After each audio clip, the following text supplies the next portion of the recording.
Hi Vicky. Hi, Mama Fitness. I'm so excited to be here. You know, I train women. I've worked with women for the last 3 years, and it's been an amazing journey. Yeah, and the term of worked out with women, I not only train them to keep fit, but I train them to also take care of their bodies and also to take care of their mental health, because I realized if you take care of your body, then how about your mental health?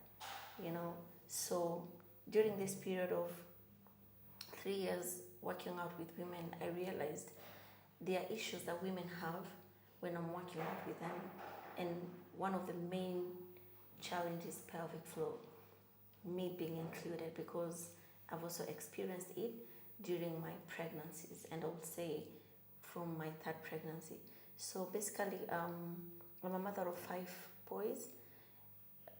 Now I'm 6'6" postpartum. Wow, that's nice. Congratulations. Thank you.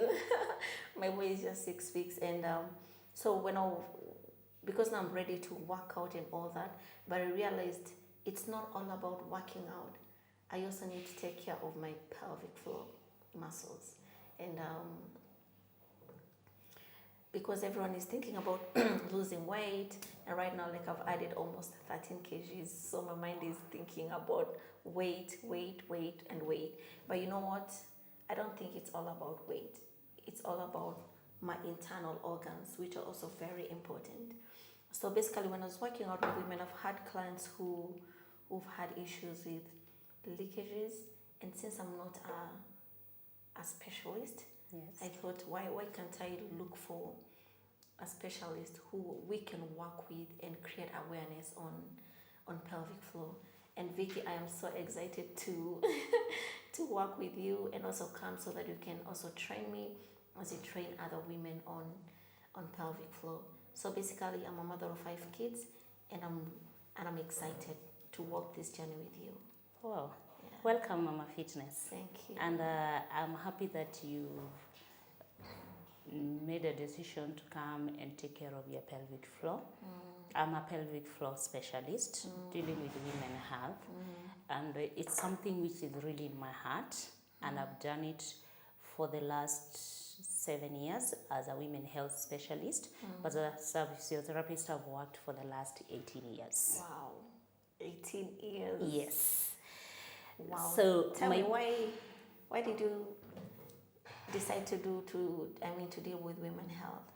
I decided to deal with women health because in my course of practice, I could get women who were suffering from these issues of incontinence, issues of pelvic pain, and most of them, when they come, sometimes we just think of pelvic floor is Kegels. And that is basically what we are taught even in school. Yeah. But when you get out of the field, you realize it's different, and you sort of like have to advance and do specialized courses to be able to tackle the problems well. Wait a minute. What is pelvic floor? Pelvic floor, I want to look at it from explaining it to you that pelvic floor, it involves muscles, it involves ligaments, involves nerves, and we also have connective tissues. So you look at it. All right, let me cut you short. Do you know, at first I thought pelvic floor is just about the vagina, the urethra, but I didn't know it includes the ligaments and all that. Yes, pelvic floor, we usually have the external bit, which of course somebody will look at you and think your pelvic floor is your hips. But pelvic floor, it's basically involves all those muscles, ligaments, and the connective tissues, and even nerves. And when you look at it, I want you to take a picture of trampoline. A trampoline, it has 4 ends. So it has the front and it has the back.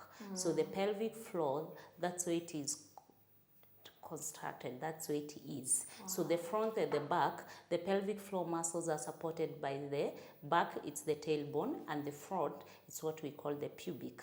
Okay. And then we have the 2 bones which basically support the pelvic floor, and the pelvic floor moves up and down, up and down. So it's just like a trampoline. When you look at the trampoline, the way a trampoline moves, that's the way the pelvic floor moves. Wow. it's very flexible. So it's very flexible, and that's why it can stretch during childbirth to be able to accommodate the baby passing. Sorry, Victoria, I'm excited about this because I'm getting to learn a lot of things from you. When I got married and when I got my first pregnancy, during childbirth, I was asking myself, how is this baby going to come out? Because no one prepared me that there's the contraction part of it. So when you talk about the pelvic floor, I'm thinking how the muscles are, but I'm not a specialist. That's why I need you to train us more. Most of the time, the first time I do, even with my clients, is to make them understand how the pelvic floor is, how it looks, how it works, and that way helps them to understand. Even when we are walking the journey of the exercises, they know very well on what are they dealing with. Okay. So most of the time when you look at it the way I was explaining, it's here we have the symphysis and here we have the tailbone. So these here, we have the urethra here, we have the vagina, and we have the anus. So all this is covered by muscles. They're not just holes which are on their own. So they're supported by the muscles, and we have the pelvic bones which support them on the side. So the pelvic floor, it's covered with all the muscles. We have so many muscles. We have muscles which are in the first layer, which basically try and just close the sphincters. So those ones, the sphincters is the holes. That's the vagina, the urethra, and the anus. It's surrounded there. So it's sort of like it's the one which helps in just closing. So those are the muscles which are just in the first layer. And that is why most of the people will say that they're doing Kegel, but they're still not getting better, just because when they're told to squeeze, the only thing they do is to try and close the hole. Oh, really? Yeah, but then we have the second layer and the third layer, which basically is the one which helps in supporting the bladder. Wait a minute, there's something I didn't understand there. Yes. How do they close the hole instead of working on the muscles? They're muscles. So basically this is the hole, and this hole is surrounded by the muscles. So by the end of it's like when you're told to close it, then you're able to do that. So that's the first layer which does that. Okay. And then now we have the second layer, which basically is the one which supports the internal organs. When I talk of internal organs, I'm talking of bladder, I'm talking of uterus. So it's the one which supports. Okay. I'm talking of the bowel movements. So it supports. And that's why we look at the pelvic floor as the base, as the base of the body. Wow. Foundation. It's a foundation. Actually, I call it the foundation. Wow, because it holds everything. It holds everything there. So if it is not strong, then it interferes with so many things. Actually, if it is weak, first thing it does, it interferes psychologically. Yeah. Self-esteem. Self-esteem. Even posture. Because when you sit, you don't want even to sit upright because you don't know what time it is going to come out. Wow.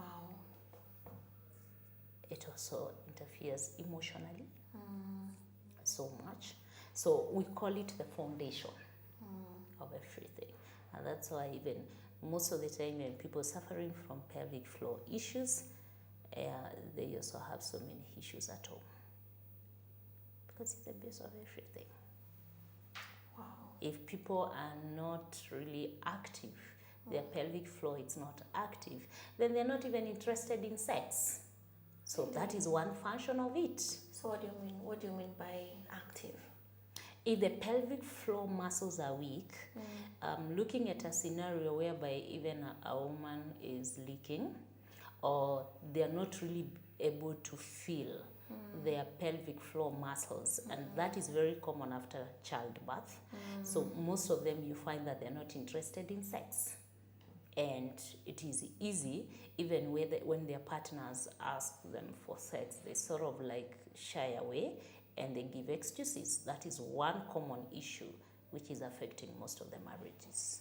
So, and since women are not even taken through to be able to understand what they are supposed to do after childbirth or how they are supposed to take care of their pelvic floor muscles, then most of them end up getting very depressed. Oh my. You know, you're talking about this, and I'm here and I'm thinking, like all my pregnancies, I've had to read on myself because now I'm a fitness trainer and I train mothers. I've had to read on myself about pelvic floor muscles and how I should do exercises to make them stronger. But now when you talk about pregnant women after childbirth, they've not been prepared on how to take care of their pelvic floor muscles. Yes. It comes to my mind and I'm thinking, why are we not trained at the hospitals, or why are we not prepared for that? The reason is because most of the hospitals, they tend to look at it in terms of how to take care of the pregnancy. And the mother and the baby. And the baby. And that's all. But how to take care of the mother after delivery, it is never factored in. How it's only factored in what the baby should be done. That's why when you're being discharged from the hospital, you're told come for clinic. When you go back for the clinic as a mother, what is done to you? Wow. Well, just a normal review to check if you have any clots, if the blood is still coming out, or if you have any pains, pressure. Yes. But I've never heard of how is your pelvic floor muscles. Exactly. Wow. So that is basically one factor which really affects. And it's something which is not looked at. And that's why it's very important all the mothers to be trained on how to take care of their pelvic floor post-delivery, because those muscles really stretch too much for a baby to be able to pass through. You can imagine those muscles, how much they have stretched. And the baby is big. And the baby is big. So what happens? Yeah, and I'm also thinking, how about the mothers who are not able to access good hospitals? That's why we have so many cases of even mothers who have fistulas, mothers who have incontinence, that is just the leakage. Okay, hold on there, Victoria. First of all, tell me, what are the pelvic floor disorders? Pelvic floor disorders are very wide. There are many. I'll tackle a bit of them, but it's very important for you to be able to understand them, because even in your training as a fitness therapist, you'll be able to guide the mothers, because somebody will come and tell you, I'm feeling things, I'm feeling this. And once you understand it, it will be very good also for you in your line of duty. So most of the disorders which mothers experience, first one, it's what we call incontinence. Is it mothers alone or even other women? It's women. Okay. It's not really mothers alone. Okay. Because some issues like incontinence will affect even young people. What is incontinence? Incontinence, it's basically passage of urine leakage. We call it leakage. Okay. Yes, so that's an easier way of explaining it. And leakage can be in different forms. We usually have what we call stress incontinence. We have urge incontinence. And we have what we call mixed incontinence, and we have complete incontinence. Wow. We do want to break down. So in breaking down, when I talk of complete incontinence, it's basically somebody just urine passing without them actually realizing that it is passing. They don't have control over it. Really? That's yes. sad. Yes, it is sad because one has to keep on wearing pads just like the way we do when we have periods. And it is usually very frustrating, and you imagine emotionally one will just feel like I'm smelling. Even if somebody is not smelling, you actually feel it. Psychologically it is there. So that's what we call complete incontinence. Then when we talk of stress incontinence, it's very common with mothers who work out. Like me? Like you. Well, not me. I've been working out on my pelvic floor muscles.